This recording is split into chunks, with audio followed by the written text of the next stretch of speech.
একটা সময় ছিল যখন ১৯ টাকায় ৫০০ মেসেজ কিনতাম।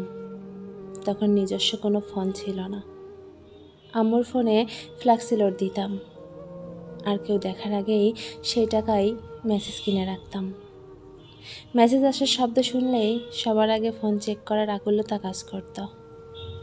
একটা নির্দিষ্ট সময় ঠিক করে সেই একটা নাম্বারেই ফোন দেওয়া হতো। আম্মুকে মিথ্যা কথা বলে ফোন নিতাম। নিজের কাছে ফোন রাখতে পারা যেন বিশ্বজয় করার আনন্দ। আম্মু ফোন রেখে কোথাও বেড়াতে গেলে সেই খুশি আর কে দেখে। দিন পাল্টেছে, এখন ২৪ ঘন্টা ফোন হাতে থাকে। মেসেঞ্জার, হোয়াটসঅ্যাপ, ইনস্টাগ্রাম সব কিছু ফোনে ইনস্টল করা আছে, কিন্তু সেই ১৯ টাকার মেসেজও নাই, মেসেজ করার সেই মানুষটাও নাই।